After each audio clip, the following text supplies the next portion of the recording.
मुख्यमंत्री नायब सिंह सैनी ने गुरुग्राम महारैली में महानगर के लिए कई घोषणाएं की हैं। उन्होंने कहा कि गुरुग्राम पहले ही विश्व की सर्वश्रेष्ठ शहरों में शामिल है और जल्दी ही यह सबसे बेहतर महानगरों में शामिल हो जाएगा। उन्होंने 113 करोड़ से ज्यादा की 6 विकास परियोजनाओं का उद्घाटन और शिलान्यास किया।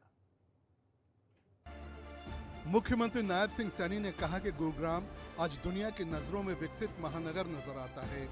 ये गुरु द्रोणाचार्य की शिक्षा के साथ आधुनिक तकनीक का मेल है। उन्होंने उद्घाटन और शिलान्यास के बारे में बताया। 113 करोड़ 64 लाख रुपए की लागत की 6 विकास परियोजनाओं के उद्घाटन और शिलान्यास किए हैं। मुझे ये खुशी है कि इनमें 72 करोड़ रुपए और 96 लाख रुपए की लागत की 2 परियोजनाओं के आज उद्घाटन हुए हैं। आज गुरुग्राम के लोगों को उसका लाभ मिलना शुरू होगा और उसके साथ ही 40 करोड़ 68 लाख रुपए की लागत की 2 शिलान्यास भी किए हैं। उनके शिलान्यास हुए हैं ताकि आने वाले समय में जो समस्याएं गुरुग्राम की हैं, उन समस्याओं का हम गति से समाधान करें। सीएम सैनी ने बताया किस तरह से गुरुग्राम आज करीब 500 अंतर्राष्ट्रीय कंपनियों का घर है और कई यूनिकॉर्न स्टार्टअप भी आए हैं। आईटी, ऑटोमोबाइल स्टार्टअप, बीपीओ का ये घर बन गया है। आज इसकी पहचान मिलेनियम सिटी की बन चुकी है। मुख्यमंत्री ने बताया कि विधानसभा चुनाव के वक्त 217 संकल्पों में से 54 पहले ही साल पूरे कर लिए गए, 163 एक साल में पूरे कर लिए जाएंगे। उन्होंने किसानों और महिलाओं की योजनाओं पर बात की। 2014 का 500-600 रुपए का बुजुर्ग पेंशन आज 3200 हर महीने हो गया है। उन्होंने गुरुग्राम को कई तोहफे दिए कि गुरुग्राम पुलिस लाइन के निकट स्थित गौशाला मैदान में नए विद्यालय भवन का निर्माण कराया जाए। साथियों, मैं इसकी घोषणा करता हूं, ये नए विद्यालय भवन का निर्माण कराया जाएगा जिसके ऊपर 4 करोड़ 90 लाख रुपए की लागत आएगी। साथियों, इसी प्रकार नेहरू स्टेडियम में पुराने खेल हॉस्टल के स्थान पर नए खेल हॉस्टल का निर्माण की बात ये विधायक जी ने करी है, इसकी भी मैं घोषणा करता हूं। यहां पर नए खेल हॉस्टल का निर्माण कराया जाएगा। साथियों, इसी प्रकार गुरुग्राम में 30 अर्बन आयुष्मान आरोग्य मंदिर वो भी शुरू करवाए जाएंगे, इसकी भी मैं घोषणा करता हूं। और इसी प्रकार सिविल हॉस्पिटल का निर्माण ये कार्य जल्दी शुरू करवाया जाएगा ताकि हमारे गुरुग्राम के लोगों को उसका लाभ मिले। अस्पताल और खाटू श्याम संस्था के लिए सरकार प्लॉट भी देगी। कि वजीराबाद में सीपीएससी का दर्जा बढ़ा करके 50 बिस्तरी अस्पताल बनाया जाए।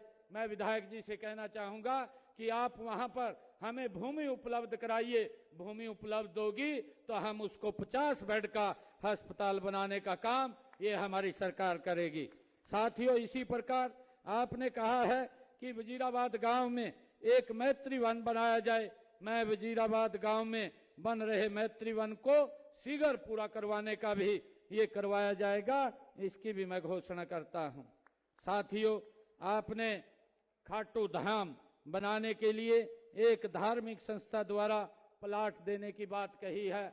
मैं आपसे ये आग्रह करूंगा और सोसाइटी से भी, जो हमारी संस्था है, उससे भी मैं आग्रह करूंगा कि आप उसको अप्लाई कीजिए। नियमानुसार हम खाटू धाम के लिए एक प्लाट देने का भी यहाँ काम करेंगे। बस टर्मिनल के साथ बायोडायवर्सिटी पार्क भी गुरुग्राम में बनेगा। सेक्टर 29 में जो विधायक जी ने कहा है कि सिटी बस टर्मिनल बनाया जाए, उसको भी बनाया जाएगा, उसकी भी मैं घोषणा करता हूं।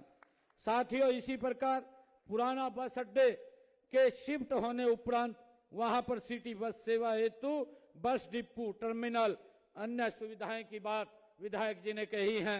ये सुविधाएं भी उपलब्ध कराई जाएंगी।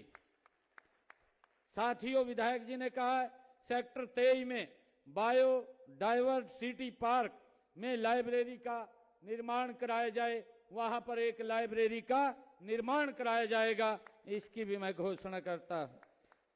साथियों, विधायक जी ने कहा है गुरु द्रोणाचार्य के नाम पर तथा मां शीतला के नाम पर गेट बनाए जाएं। इनके दोनों गुरु द्रोणाचार्य और मां शीतला के नाम पर गेट बनाए जाएंगे। इनके अलावा राजेंद्र पार्क एरिया में शमशान घाट का निर्माण होगा। कमला नेहरू पार्क में कमान सराय के लिए सामुदायिक केंद्र बनेगा। भूमि उपलब्ध कराए जाने के बाद सिलोखरा सामुदायिक केंद्र का भी निर्माण किया जाएगा। सदर बाजार को मूलभूत सुविधाएं दी जाएंगी और स्मार्ट बाजार विकसित किया जाएगा। 100 किलोमीटर से अधिक स्मार्ट रोड का काम जल्द शुरू होगा। गुरुग्राम के विकास के लिए मुख्यमंत्री ने अलग से 5 करोड़ रुपए दिए। सीएम सैनी ने स्थानीय विधायक पहलवान मुकेश को जन्मदिन पर बधाई भी दी। ब्यूरो रिपोर्ट, हिंदी खबर। और इस बुलेटिन में इतना ही। खबरें लगातार जारी हैं। बने रहिए हिंदी खबर के साथ। नमस्कार।